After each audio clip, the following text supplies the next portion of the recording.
வாங்க இன்னைக்கு வந்து கத்திரிக்காயும் ராஜ்மா வச்சு ஒரு கிரேவி மிக்சட் கிரேவி பார்க்கலாம். இது வந்து எண்ணெய் ஊற்றி கடுகு சீரகம் போட்டு வெங்காயம் தக்காளி கருவேப்பிலை கத்திரிக்காய் போட்டு நல்லா வணக்கி விட்டுருக்க மஞ்சள் போட்டு இல்லை உப்பு போட்டு நல்லா வெந்துட்டு இருக்கு. அது வெந்துச்சு. இது கூட நான் குக்கரில் வந்து ஊற வச்ச ராஜ்மா வந்து உப்பு போட்டு மஞ்சள் போட்டு ஒரு விசில் 2 விசில் விட்டு வேகிற அளவுக்கு வச்சு வச்சுருக்கேன். அதை எடுத்து இதில் கொட்டிக்கோங்க.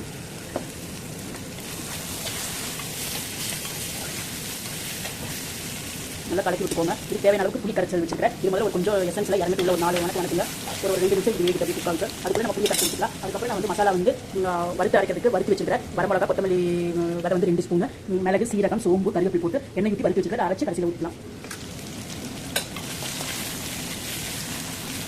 புளியை கரைச்சி ஊற்றிக்கலாம். நல்லா புளி ஊற்றியாச்சு. நல்லா புளி வந்து நல்லா சுண்டி கொதிச்சு வரட்டும். கலக்கி விட்டுக்கோங்க. அதுக்குள்ள மசாலா நம்ம அரைச்சி எடுத்துக்கலாம். இந்த குழம்பு அவ்வளோ டேஸ்ட்டாக இருக்குது. ரைஸுக்கு தோசைக்கு ஊத்தப்பம் எல்லாத்துக்குமே நல்லா இருக்கும். நீங்கள் ட்ரை பண்ணி பாருங்கள்.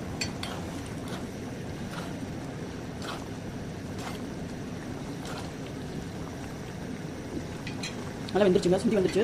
இந்த புளி ஊற்றின வரைக்கும் இந்த மசாலா அரைச்சி இதில் ஊற்றலாம். பொடியை வந்து நல்லா அரைச்சாச்சு. இப்போ வந்து குழம்புல போட்டுக்கலாம்.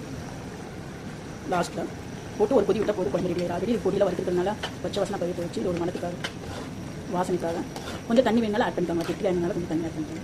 அதுமாதிரி வந்து கொஞ்சம் தண்ணி ஊற்றிட்டு ஒரு டம்ளர் குழம்பு ஒரு கொதி வந்துச்சுன்னா நல்லா இருக்குது. மீன் குழம்பு டேஸ்ட்டாக இருக்கும். நீங்களும் ட்ரை பண்ணி பார்த்து எப்படி இருக்குன்னு சொல்லுங்கள். ஓகேங்க பாய்.